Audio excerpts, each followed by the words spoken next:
This is IGN. PS5 has now officially outsold the PS3, and it's coming for the PS4. Welcome to your IGN Daily Update. But first, the Texas Chainsaw Massacre finally has more gas in the tank as A24 has started working on a TV series and movie based on the iconic horror franchise. The company behind Marty Supreme and Euphoria is said to have kickstarted a fresh run of projects set in one of horror's most brutal universes after acquiring the rights through a tense bidding war via The Hollywood Reporter.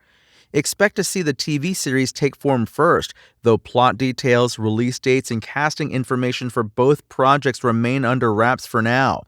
Although much of its creative team is still coming together, the Texas Chainsaw Massacre show has found help in Top Gun Maverick's Glenn Powell and The Long Walk writer J.T. Molnar. The former is definitely best known for his work as an actor, but will only serve as an executive producer on the series via his Barnstorm banner, with Molnar attached as a director. Most of the same crew is in the beginning stages of revving up the latest Texas Chainsaw Massacre movie installment with A24. Molnar is sticking to the series, though, and will not be involved in whatever the new film ends up being. Leatherface and the rest of the Texas Chainsaw Massacre family have been quiet in recent years. The original film made headlines upon its release in 1974 due to its relentless and brutal horror, quickly establishing it as one of the more unique entries in the genre ever. What followed were decades of sequels, reboots, and spin-offs, with the most recent being Netflix's Texas Chainsaw Massacre movie in 2022.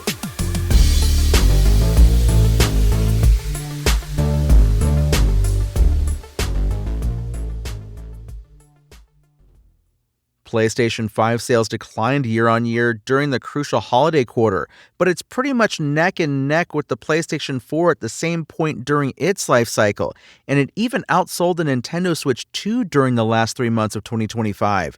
Sony shifted another 8 million PS5 units during the 3 months ending December 31st, 2025, a decline from the 9.5 million PS5s it sold during the same period in 2024.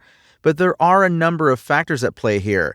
For a start, 8 million sales isn't too shabby when you consider the PS5 price rises Sony put in place last year. Sony raised the prices of the PS5, PS5 Digital Edition, and PS5 Pro by $50 each in August. Then there's the tough economic conditions globally that's putting pressure on consumer spending generally to contend with. And it's also worth noting that the PS5, which is now 5 years old, actually outsold the 6-month-old Nintendo Switch 2 during the holiday quarter. This week, Nintendo said the Switch 2 sold around 7 million units in the 3-month period. PS5 sold 1 million more. The PS5 has now sold 92.2 million units globally, which means it's still lagging ever so slightly behind its predecessor, the PS4, at this point in each console's life cycle. PS4 had sold 94.4 million by now. But with the release of guaranteed console seller GTA 6 coming in November, the PS5 will receive a shot in the arm that may drive it to outselling the PS4 when the dust settles on both consoles. And here's a fun stat. The PS5 has now officially outsold the PS3. As mentioned, the PS5 has sold 92.2 million units, and the PS3 managed 87.4 million lifetime sales as of March 31st, 2017.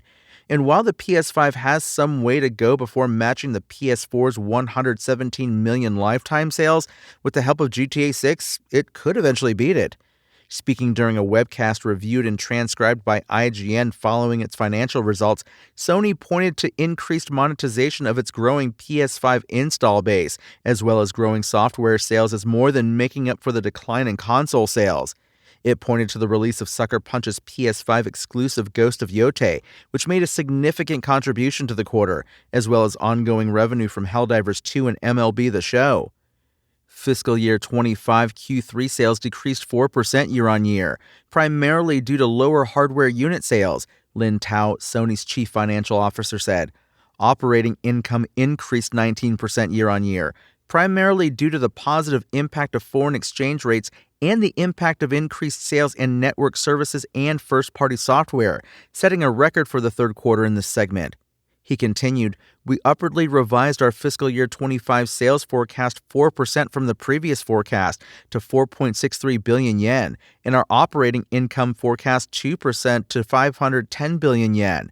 User engagement trended well during the quarter, with the number of monthly active users across all of PlayStation in December increasing 2% compared to the last December to a record high of 132 million accounts, and total playtime for the quarter increased 0.4% year-on-year. Tao continued, "Although conditions in the console hardware market during year-end selling season were more challenging than expected, we were able to steadily expand our PS5 install base in line with our original plan and exceeded 92 million units on a cumulative selling basis.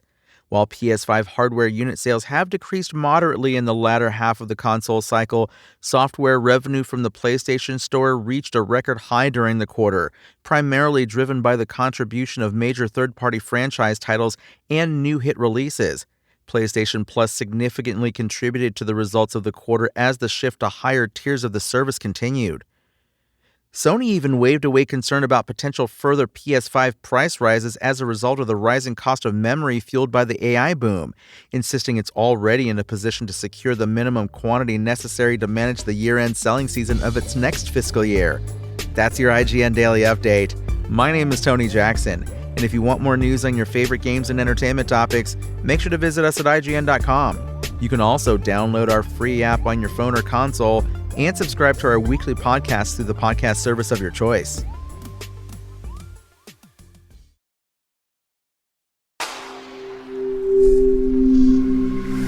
Spoken Layer.